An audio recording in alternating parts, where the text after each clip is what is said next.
Thank you. Can everyone hear okay?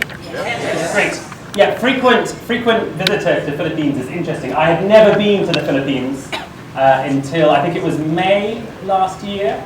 On my first day in Manila, I took the walking tour with Carlos Celdron and learned about the history of Manila. On my second day, I met Trixie and Sarah and learned a lot more. And this is now my fifth visit in just over a year, in less than 18 months, my fifth visit, but only to Manila. So I keep saying that I'm very keen to travel to other parts of the country. Okay, today, yes, I'm going to talk a little bit about the impact of language in the workplace. So to start off with, I'm really just going to sort of repeat the synopsis that Sarah gave you. Okay, so the business environment today has indeed eliminated many barriers between people, but it's also seen this explosion that we're all going to be familiar with in the volume of information that we're meant to and we're expected to analyse and absorb. A CEB study in 2012 was the one I was quoting from before, reports that 76% of workers have reported an increase in the time they spend filtering, reviewing and finding the information they need to work effectively and productively.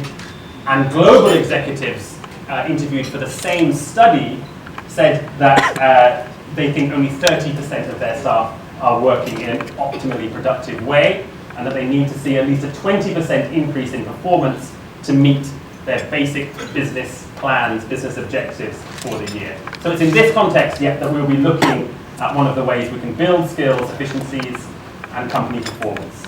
And that's looking at business English. Well, I'd like to start off today with looking at something that will be of particular interest, I think, to this audience. And that's looking at a study that was undertaken by Pearson. This one was 2013, the Business English Index, or BEI. Now this index is designed to quantify global workers' competence using English in the workplace. So over 130,000 people were tested, and the results for countries were plotted on a 10-point scale, with levels 1 to 3 indicating beginner, and 8 to 10 indicating advanced.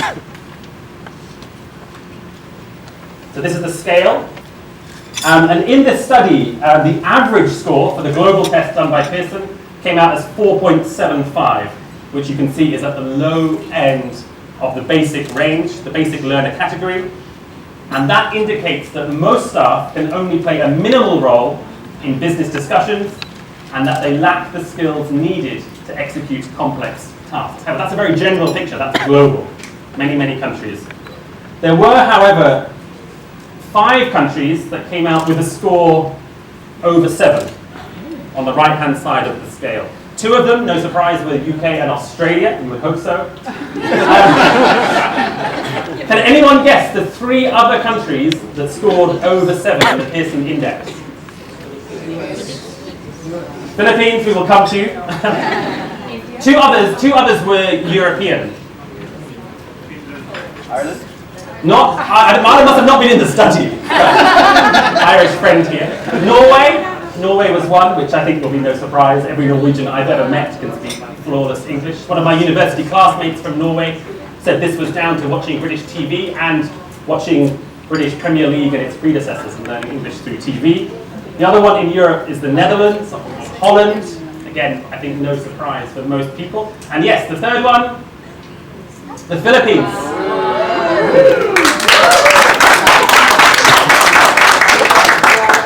With a top score of 7.95.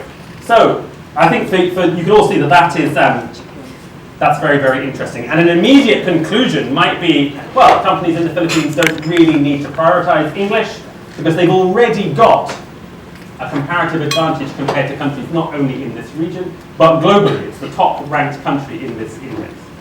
However, two things I think can follow pretty quickly from that. 1, this is just one study, of course. 2, intermediate, there's still a long way to go. There's still a lot more room here. So in fact, I would argue that companies here should perhaps actually look at this and use it as a spur to think about what you can do as HR managers, training managers to maintain this advantage. And when you think about the kind of work, as mentioned, I work over 12 countries in this region.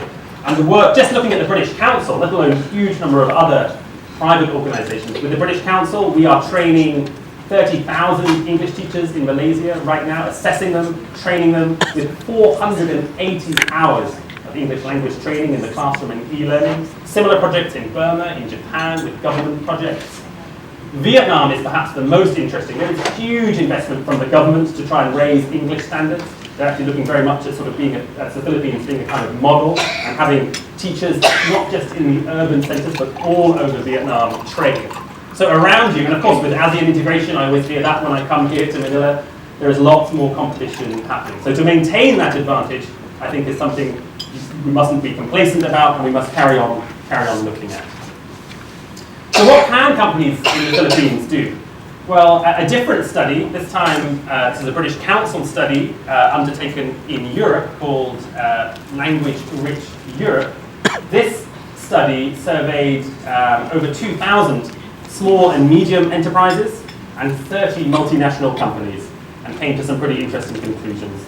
The study found, you might think this is no surprise, but the study found that having a comprehensive language learning system in place gave companies a highly significant boost to their export sales. And actually back to the Pearson Index, they claimed that in their study they found that 2 hours are saved per week, per employee, for companies who have developed such a comprehensive English language training program. So what are the steps, back to the British Council study, what are the steps in the European study that we consider actually make up a comprehensive language training system? Well, these probably really will be obvious to you, but they're worth sharing because if you're not doing these, they'd be a very, very good place to start. Pretty obvious one, keeping careful records of their staff's language ability and putting it to good use. What do we mean by putting it to good use? Benchmarking people, monitoring people, benchmarking against internal job specifications, benchmarking against industry norms in your country, in the region, globally. Employing native speakers, again, this is from the European study. That's something that might be possible here, it might not be. Undertaking linguistic and cultural training, related to some of the earlier topics today. Develop intercultural understanding, using professional translators and interpreters. Adapting websites. And an interesting one about working in partnership with local universities. Now these things might be things your company is looking at. Very interesting to me, the number of small companies and multinational companies in Europe who still weren't looking at these basic things. But I'm going to take the assumption that most of you are looking at these, most of you have done some of these, there's always room for improvement, and look more perhaps about what additional steps that people can take here in the Philippines. The first thing I would say is to make sure that you cast your net wide, meaning that you should consider, if at all possible, all your staff to be included in this English language training solution. This doesn't have to necessarily break the bank. There are increasingly good e-learning solutions is one option that can help build skills when budgets are limited, or when you have people who work hours that simply aren't compatible with face-to-face training, or who are in locations where such face-to-face training isn't an option for you. Secondly, and this is something that is actually quite controversial even within the British Council, I think it's worth remembering that the majority of the world's business conversations take place between non-native English speakers in English. So I work, as I said before, I manage a team over 12 countries. We have regular meetings, conference calls. Most people on that call are non-native speakers speaking with other country counterparts in English. They're non-native speakers speaking to other non-native speakers. So I think this is very interesting because when it comes to assessing your staff or testing new recruits, you might need to think about a language test that measures what students can do with English, rather than how closely they mimic native English. Now, as I said, this is very controversial. There are language purists, many of them within the British Council, who are greatly opposed to the risk of promoting an idea that you might dilute the mother language, you might pollute it, you might weaken it.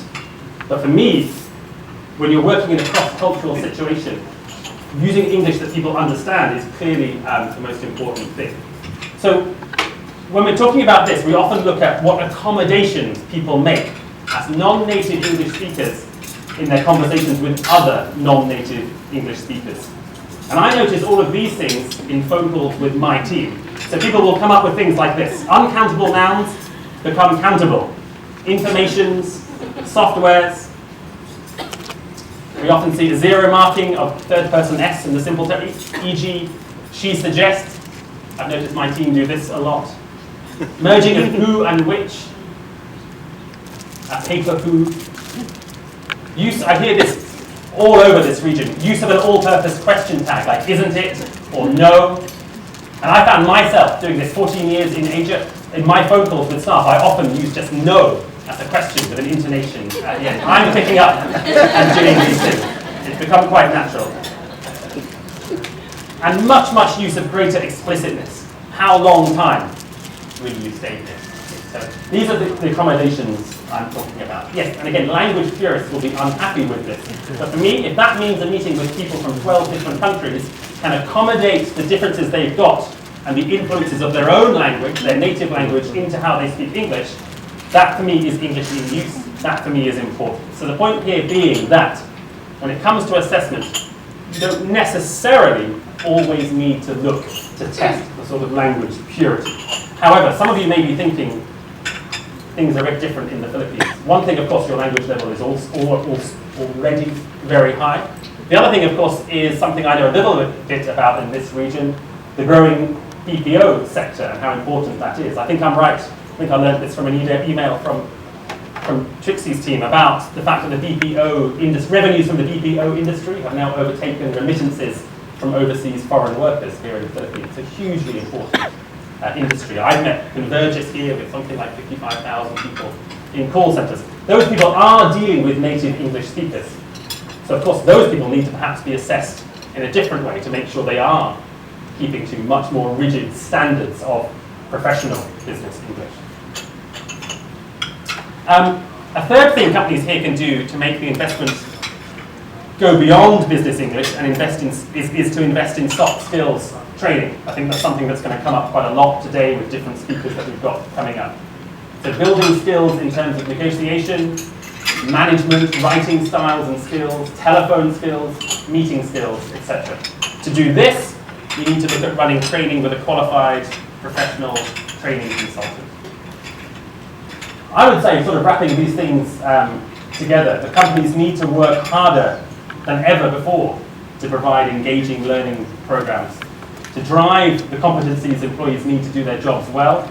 And clearly for me, English is one of the most essential and foundational competencies needed by any global worker today. So engaging training programs are something to look at. And I also think something that's often neglected is how important these can actually be in terms of staff retention tools. I've had people talk to me saying, well, if we invest a lot of money in this grand training vision that you've got for our company, our staff will now be more qualified, they will leave our company and look for jobs elsewhere. My counter to that is to consider training like this actually as a retention tool.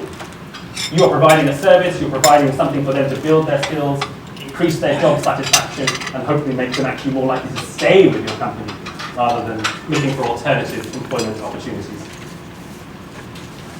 So really just to conclude, I would say from the European study and from the Pearson BEI study, we found really that it's only those companies that have committed to comprehensive business English proficiency within their organizations that have seen healthy gains in skills, efficiency, and bottom line company performance.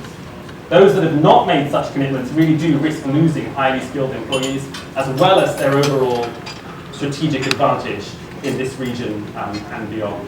I think that was rather a lot shorter than 20 minutes, but that's most of my points there.